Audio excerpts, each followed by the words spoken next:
आणि त्या डोंगरावरती चालायला लागला, वरती जायला लागला. त्या म्हातारीच्या झोपडीजवळ गेला. पाहिलं तर पडकीसारखी झोपडी होती.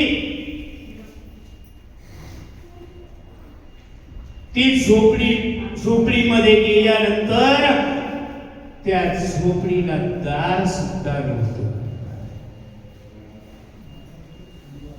आणि ती म्हातारी त्या ठिकाणी परमेश्वराच्या नामस्मरणामध्ये मग्न झालेली असते. परमेश्वराची एकरूप झालेली असते. परमेश्वराची आराधना ती त्या ठिकाणी करत असते. आणि अशा वेळेस हा सावकार तिथे जातो. त्या म्हातारीच्या लक्षात येतं तिची तपस्या भंग होते, तिची ध्यानधारणा भंग होते. आणि मग म्हातारी विचारते त्याला, का रे बाबा तू का आला इथं? कशासाठी आला इथं तो?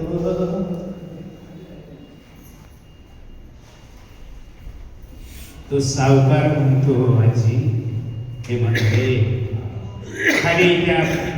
खाली झाडाखाली जो काही साधू बसलेला आहे पर्वताच्या पायथ्याला, त्याने माझ्या हातामध्ये हे तांदळाची पिशवी दिली आणि तो म्हटला की काय कर, त्या डोंगरावर जाऊन त्या म्हातारीला तांदळाची पिशवी दिली.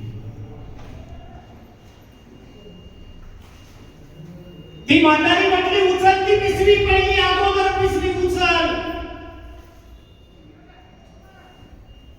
तो म्हणला, का हो आजी? माझ्या या झोपडीमध्ये मला 2 दिवस पुरेल एवढे तांदूळ आहेत, मला आता याची गरज नाही. कशासाठी? त्याने आजीला पुन्हा विनवणी केली, प्रयत्न केला. आणि तो म्हटला की आजी 3ऱ्या दिवसाला होती, राहू द्या ना, साधने दिली.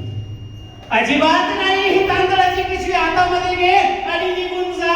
माझ्या 3ऱ्या दिवसाची काळजी करणारा तो वरती बसलेला आहे परमेश्वर, ज्याची ती मनापासून काय करते, आराधना करते, प्रार्थना करते, पूजा करते. त्याची त्याला माझ्या 3ऱ्या दिवसाची काळजी आहे, तू काळजी करू नकोस. ही तांदळाची पिशवी काय करतो ती होती.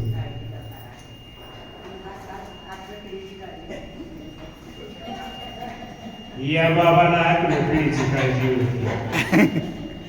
माझ्या 8व्या पिढीचं कसं होईल म्हणून बेचैन होता. त्याला तिथं कळलं, लक्षात आलं, त्याचं अंतर्मन, माणसाचं अंतर्मन असतं बा, 3रं मन असतं. 3रं एक मन म्हणतो हे करू का, 2रं मन म्हणतो शेवटचं अंतर्मन जे असतं आपलं, तो म्हणतो की अरे हे करणं योग्य नाही.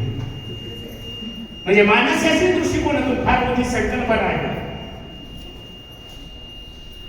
त्याने विचार केला, या म्हातारीला 3ऱ्या दिवसाच्या जेवणाची, भोजनाची काळजी नाही आणि आपण विनाकारणच काय करतोय, 7 पिढ्याची काळजी करत बसतोय. 8व्या पिढीचं कसं होईल याची तर मला काळजी आहे.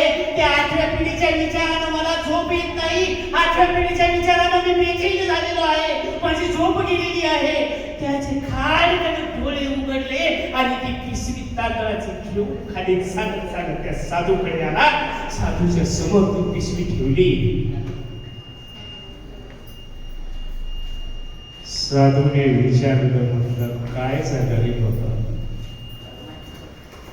मान खाली लागून तो पुढे निघाला आणि जाता जाता म्हटला की बाबा, त्या म्हातारीकडे पाहून माझे डोळे,